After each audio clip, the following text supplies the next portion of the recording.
Our first guest, they are bosses who are crushing it in the wine industry. Yes.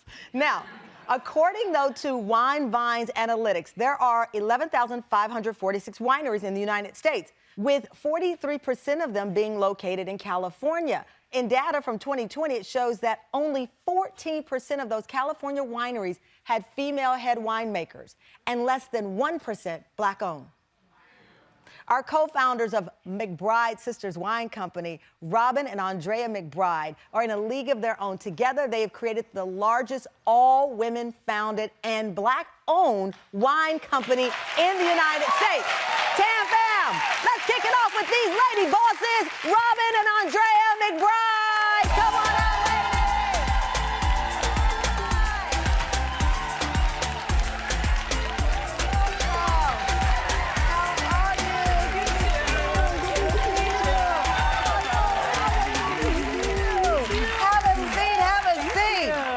Look at you both looking like a bottle of Cabernet. Welcome. Thank you. I got the wine memo. This is the color. You have an incredible journey as sisters that we're going to share, but I want to start off, though, with the company. And when you look at those statistics that you've broken the glass. That's right. In this business, women-owned and Black women. A lot of people wonder, when you see the odds are against you, how do you find the courage to run in when you know the folks inside don't want you inside? How'd you find that courage? I think we had a really clear vision from day one to transform the industry.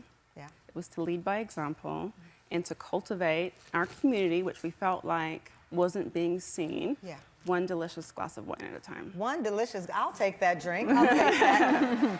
Robin, though, people again wonder how you do it. You scrape together money. You got was $1,895 for the startup fees, and you began importing wines from New Zealand. So you had to get crafty here. There was no Uncle Fester somewhere with millions in a bank. No, I just made up Uncle Fester. No. Daddy Warbucks. There was no one giving you estate money. You Correct. had to find the money, and you scraped up just under $2,000. That's all we needed to get started. But that's all you needed. Yep, that's all we needed. And of course, we didn't have commercial bank financing. We didn't have family members. Because you couldn't get loans? We couldn't get loans at all. And, you know, we didn't have any investors. Black women traditionally are the least invested founders.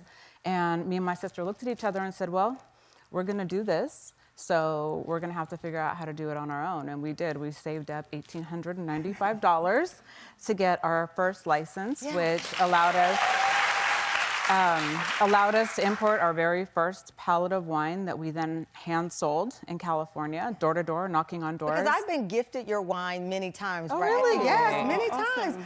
And I wondered what the story was. And then we start to uncover not just the story, but how you beat back the self-doubt. Because what I said today is the show really is not about saying, oh, look how many things I've been able to acquire in my success. People want to know how you did it, because I guarantee you there's somebody in this audience who wants, they are raising their hand, you know, who has an idea, and we all don't make it on Shark Tank.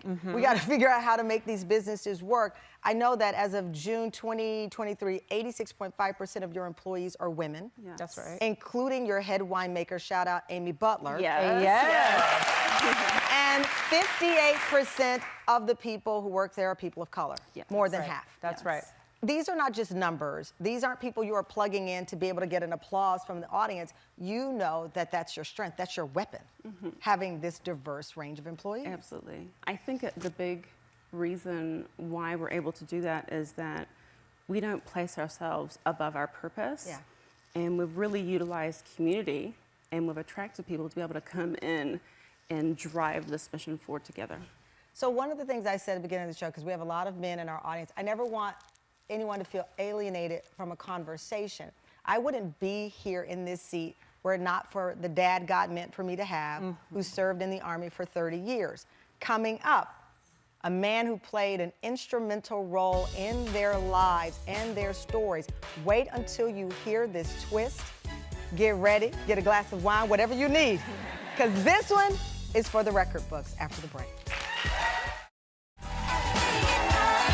Welcome back, Tam. So today's show is all about women who have overcome fear and self-doubt to become bosses with hardly any money or connections.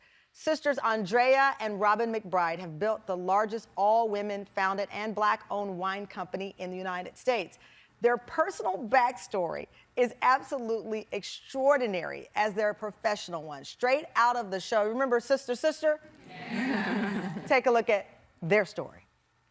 Growing up in New Zealand, Andrèa found herself in foster care at the age of 6 after her mom tragically died of breast cancer. Meanwhile, more than 6,500 miles away in Monterey, California, Robin was being raised by her mom.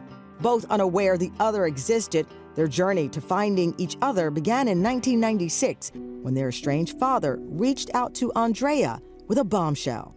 Not only did he have terminal cancer, but he revealed to Andrèa that she had a half-sister, and it was his dying wish for them to find each other.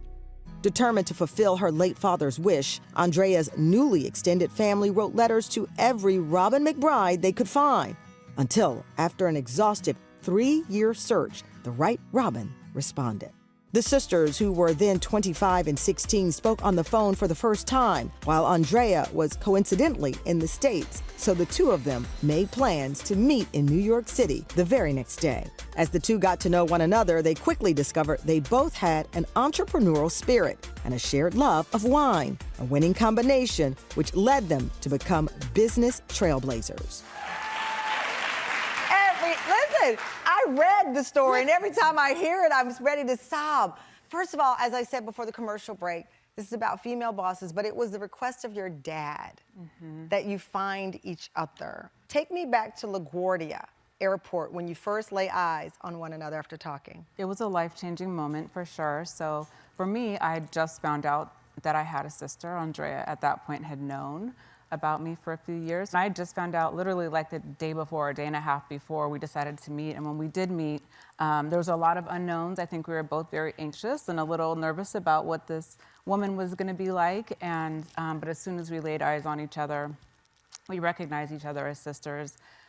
We hugged and we cried, and we didn't actually say anything for quite some time. And people always ask us that, but it's kind of like there's no words for that moment. But our bond started the moment we laid eyes on each other. I love, Andrèa, how the family kind of all got involved. You know, it turned into this search for this mystery Robin. So there were so many invested in the two of you finding each other. Because, you know, your mother took you to New Zealand, you're in California, independent of each other, you're growing up in this environment of people appreciating wines, and slowly your affection for the business and interest in the business was growing independently of each other. Before we even knew about each other, so yeah. And the attraction really was in agriculture, it really does take a community. Yeah. And it's people 365, 24/7, caring so much. When did that occur to you? I mean, are you at the airport and then she say, let's go have a glass of wine? You're like, I love wine, let's go. I mean, like, how does that come up? No, not exactly, but I think one of the first conversations we had was, what was it like where you grew up? And we started talking about these agriculture areas and our experiences there, the grape growing, the winemaking families, and we were like, there's no such thing as coincidence. Yeah. So we were like, that's definitely something that's meant to be. special between our relationship. And then as we started to go forward, Andrèa came back to California to go to college, and we spent time in And so here it wine was born. country. Yeah. So fast forward to where you are now, your history-making wine company, and now you have purchased what you're calling the M Ranch in California. It's an historic vineyard property over 100 years ago in the Napa Valley area, and now you have new property. Yes, Yeah, yes, we we are, yeah. We're the next stewards of the property, and we took possession of it on Martin Luther King Day of this year. So it was like very prophetic. I mean, so what is it like when you first signed, like, this is my vineyard? Like, I'm so interested. And it's like McBride Sisters vineyard. How did that, like, I get the goosebumps thinking about it. It was amazing. Yeah. Definitely as soon as we walked the property, just the vibe, the feeling, the heritage, the history. And we didn't name it M Ranch.